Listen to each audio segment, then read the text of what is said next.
Allow me to begin by recounting the events as they unfolded. The date is August 15th, 1977. In Ohio, a radio telescope known as the Big Ear is listening to the cosmos. This wasn't the kind of steerable, gleaming dish you might picture from films. Instead, it was a stationary, flat-panel reflector relying on the planet's own rotation to sweep across the heavens. It was an elegantly simple concept. The design allowed it to systematically survey the sky, with every point receiving a precise 72 seconds of observation, just enough time to potentially capture something noteworthy. The team operating this facility was engaged in the search for extraterrestrial intelligence, or SETI as it's known. They had been conducting this methodical scan of the sky without interruption since 1973, completely unaware that they were on the verge of detecting the most celebrated signal in the entire history of the quest for alien life. Several days after that mid-August night, a researcher by the name of Richard Feynman was poring over the computer readouts from the observations. You have to picture this. The data was literally printed on continuous sheets of paper, a stream of numbers and characters that represented the intensity of radio waves across various frequencies. As he scanned the data, something caught his eye. A signal was present that was 30 times more powerful than the ambient background noise. It was centered exactly at 1420 megahertz, the transmission frequency of neutral hydrogen known as the hydrogen line. This was significant because this specific frequency was what radio astronomers had long theorized an alien civilization might use for contact. It's part of a quiet region of the radio spectrum dubbed the water hole, located between the natural emission frequencies of hydrogen and hydroxyl molecules. Any technologically advanced society would likely think to listen there. Richard Feynman was so taken aback by what he saw that he drew a circle around the alphanumeric sequence on the printout and, in red ink, scribbled the word "wow" beside it. And just like that, one of the most enduring mysteries in astronomy received its name. Now, here is a critical point for appreciating how science truly functions. Jerry had no way of immediately investigating further. The signal had vanished. It had lasted for its allotted 72 seconds, and then it was gone, with no repetition. That was all.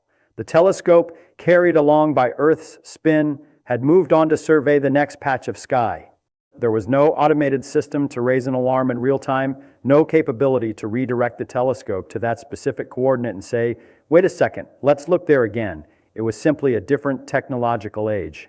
They had to review the data after the fact, recognize that something extraordinary had occurred, and then attempt to decide on a course of action. So, they tried to find it again. They repeatedly observed the same celestial region. Nothing. They waited for it to recur, operating on the assumption that if it were a genuine attempt at communication by an alien intelligence, they might resend the signal, a kind of cosmic, "Hello, is anyone home?" But only silence followed. Years passed, then decades, and still nothing. This presents a genuine scientific quandary. On one side, the signal possessed all the characteristics you would hope for in a message from an extraterrestrial source. It was at the right frequency, it was strong, and it was narrowband, meaning its energy was focused into a tight frequency range, exactly as you would expect from an artificial transmitter. But on the other side, it never reappeared. And if you're trying to make contact with someone, wouldn't you continue to transmit? Wouldn't you try more than just once? For nearly half a century, this signal has lingered in the collective consciousness. Was it aliens? Was it a random occurrence? Was it some form of terrestrial interference? No one could say for sure. The fascinating aspect is how people grew emotionally invested in this signal.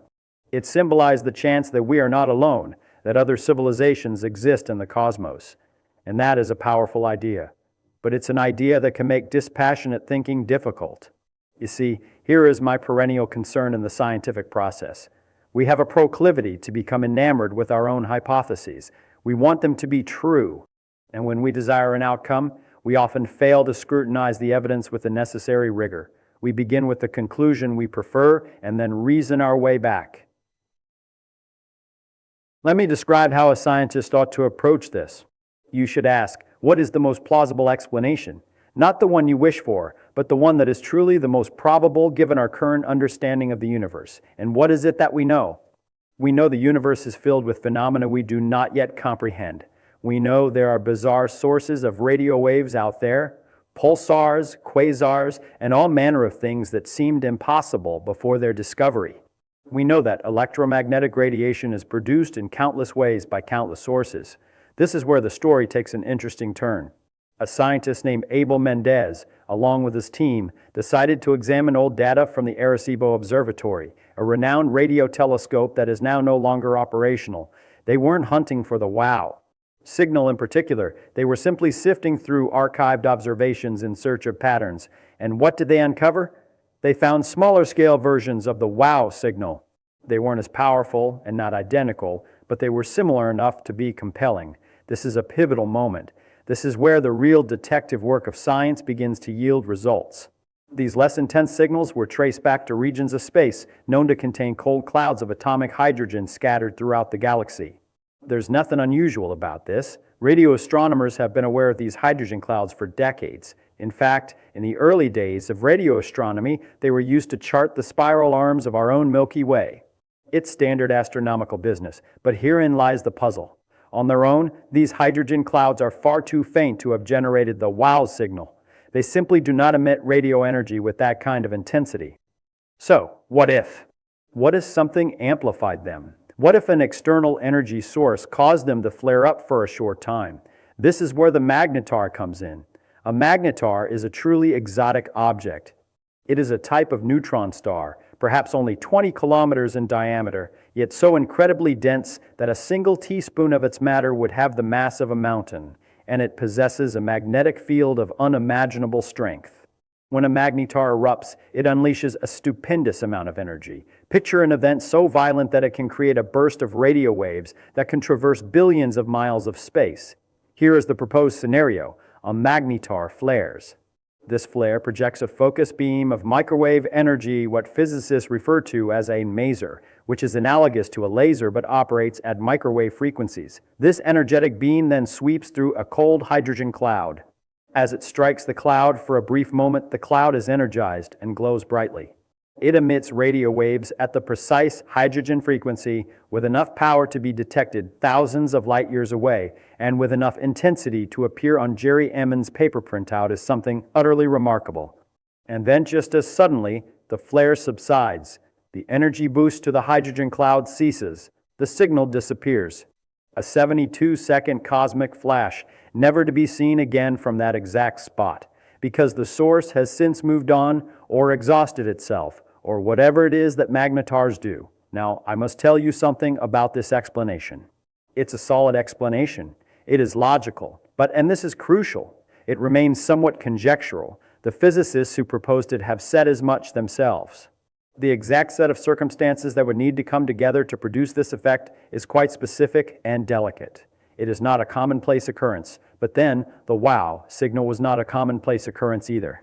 If the signal was genuine, and the data certainly indicates it was, then something rare and extraordinary took place. That is the nature of rare events. What I find so compelling is how this narrative illustrates the way science actually proceeds, as opposed to our romanticized notions of it. In films, the arrival of an alien signal is a high drama event. Sirens blare, scientists are alerted instantly, and telescopes pivot in unison. Confirmation is achieved within hours or days, but genuine science is not like that, especially not in 1977. Real science is deliberate. It is systematic. It involves gathering data and then re-examining that data much later with a new perspective. And here is the truly fascinating part. The people at SETI, the very scientists who have dedicated their careers to looking for alien transmissions, are not crushed by this natural explanation. In fact, they are perfectly fine with it. And here is the reason why. If the signal was indeed the magnetar hydrogen cloud phenomenon, then they have now learned about something they were previously unaware of. They have a new understanding of a corner of the universe, and that is intrinsically interesting. It is also practical, because now if they detect a similar signal, they can say, this could be a hydrogen maser event, not a message from ET. But here is what troubles me about the entire episode, and I believe this holds the more profound lesson. Nearly all of us, we wanted the wow signal to be from aliens. Even those who were skeptical, a part of them was hoping. And that is a human trait. We are, as far as we know, alone on this planet. The thought that there might be someone else out there, another civilization, another consciousness reaching out across the void, is deeply moving. It would change our entire worldview. It would provide an answer to one of the most fundamental questions we can ask. But wanting something to be true does not make it so. A good scientist must learn to keep those two things separate. The fact that you would find a universe populated with alien intelligence more interesting does not increase the probability of its existence. The facts are indifferent to your preferences. Now, I'm not claiming it's impossible that the wow signal was from an alien civilization. I am simply saying that we lack any evidence to support that conclusion, and we must be honest about what we know versus what we don't. Here's another thing I find captivating. We now live in an era with far superior technology. If a signal of that nature were detected today, we would not need to wait days to see it on a printout. Computers would flag it in real time. We could immediately train our telescopes on the source. We could make multiple simultaneous observations. We could pinpoint the location with great accuracy. Modern radio astronomy is vastly more sophisticated than it was in 1977. And ironically, as our instruments have improved, we have found fewer and fewer such mysterious signals. Seth Shostak of the SETI Institute once joked that the aliens must have known we were getting better equipment.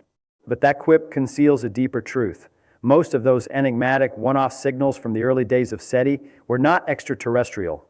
They were likely instrumental glitches, natural phenomena that were not yet understood, or in some cases just random noise that happened to look intriguing. The thing that gets me is that the wow signal would probably never have achieved its fame if Jerry Amon had not written "wow" on that printout. If he had scribbled something mundane like anomaly 247, or if he had simply filed it away without comment, would anyone still be talking about it today? Would it have become such a cultural touchstone? I think not. But that one small word captured the public's imagination. It humanized the signal. It created a narrative, and that is actually a very important lesson about science and the nature of discovery. The most dramatic finding in science is not always the most significant, but the finding that seizes the imagination is the one that garners attention, resources, and the interest of other scientists. This isn't inherently a bad thing, but it's something to be mindful of. So, what does all of this imply for the question of whether we are alone?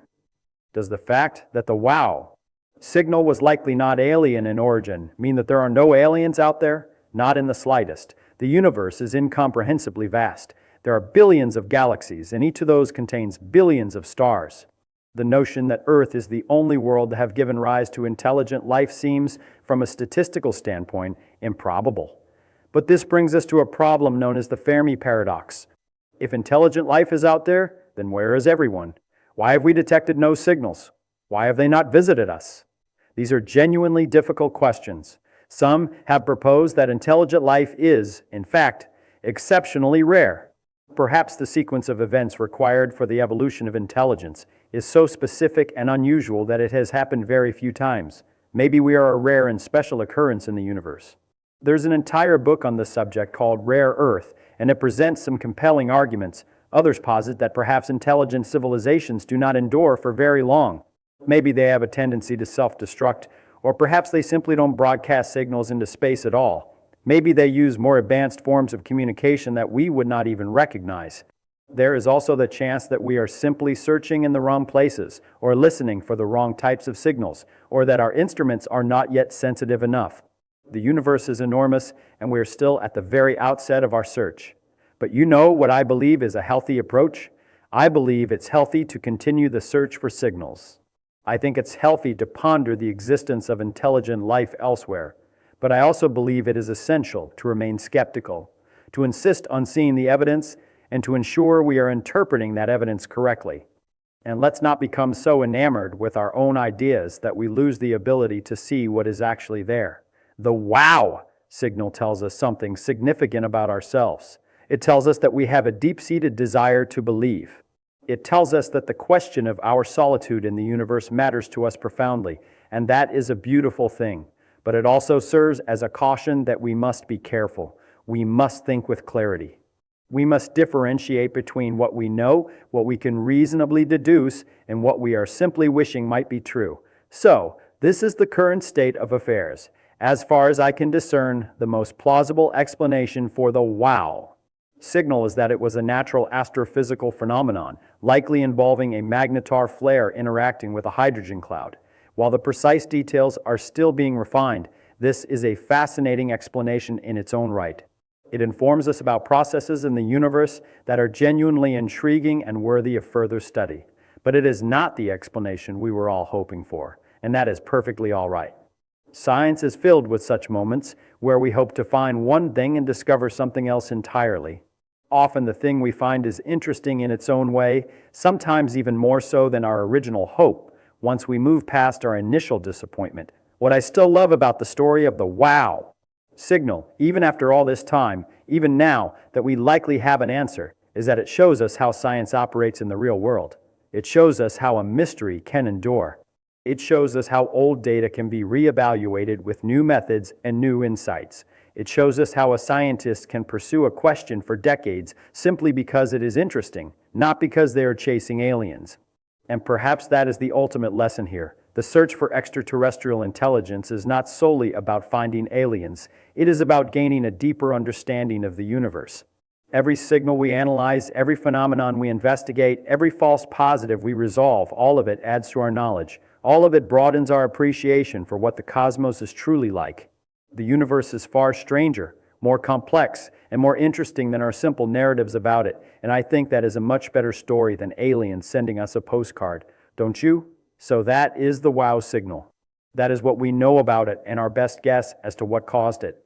It is a reminder to remain curious, to examine the evidence with a critical eye, and to never let what we wish to be true obscure what is actually true. And it is a reminder that the universe, even without aliens, is brimming with mysteries that are worth our attention.